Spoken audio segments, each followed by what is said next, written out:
The shortest war in history is a remarkable and almost unbelievable episode. The Anglo-Zanzibar War, which lasted a mere 38 minutes on the morning of August 27, 1896. This brief yet impactful conflict between the British Empire and the Sultanate of Zanzibar stands as a unique chapter in the annals of world history. To understand how such a war unfolded and ended so quickly, we must travel back to the late 19th century, when imperial ambitions, political intrigue, and the winds of change were sweeping across the African continent. At the heart of this story is the island of Zanzibar, a jewel off the coast of East Africa. For centuries, Zanzibar was a vital hub for trade, especially in spices and slaves, drawing Arab, Persian, Indian, and European merchants. By the late 1800s, however, the tide was turning. European powers, particularly Britain and Germany, were vying for influence in East Africa as part of the larger scramble for Africa. The British, who officially abolished the slave trade in 1807 and continued to press for its eradication, were determined to assert control over Zanzibar, both to extend their empire and to enforce their anti-slavery policies. Zanzibar, officially the Sultanate of Zanzibar, was then ruled by a succession of sultans from the Omani royal family. The British had established a protectorate over the island in 1890, giving them significant sway over local affairs and, crucially, over the succession of its rulers. The terms of the protectorate meant that the British consul had to approve any new sultan before he took the throne. It is against this backdrop that the events leading to the shortest war in history began to unfold. The catalyst was the sudden death of Sultan Hamad bin Thuwaini on August 25, 1896. Sultan Hamad had maintained cordial relations with the British, and his reign had been relatively stable. However, his passing threw the island into turmoil. Almost immediately, his cousin Khalid bin Bargash seized the palace and declared himself sultan. Khalid's swift move was not only audacious, but also contrary to the wishes of the British authorities.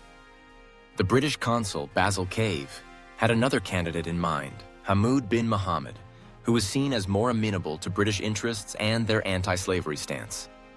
Khalid's accession was not recognized by the British, setting the stage for a dramatic confrontation. From the moment Khalid declared himself sultan, tensions escalated rapidly. Khalid fortified himself in the royal palace, which was a sprawling complex along the waterfront surrounded by his loyal guards and artillery.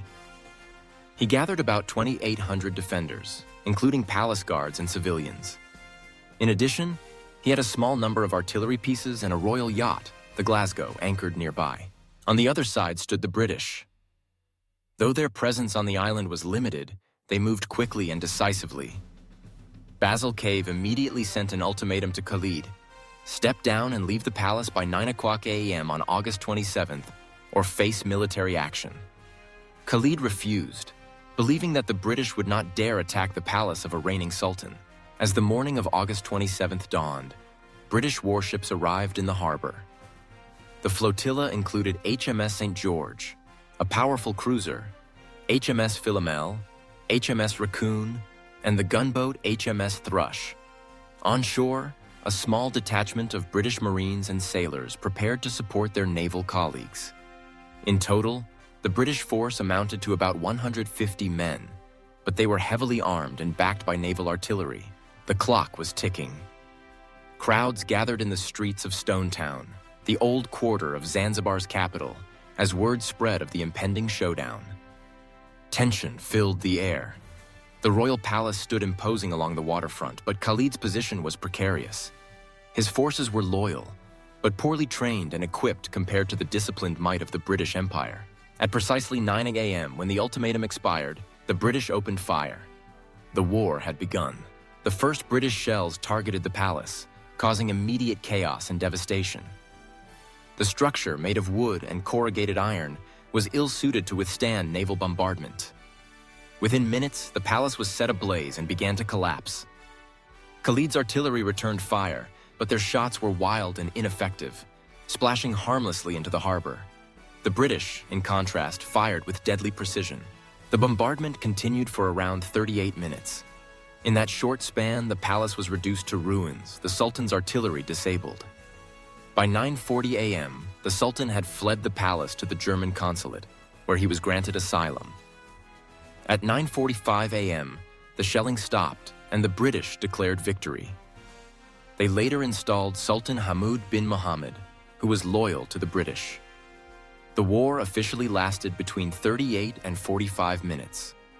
If this video sparked your curiosity, share your thoughts in the comments, like and share with your fellow historians. If you want to explore more history glitches, hit the subscribe button.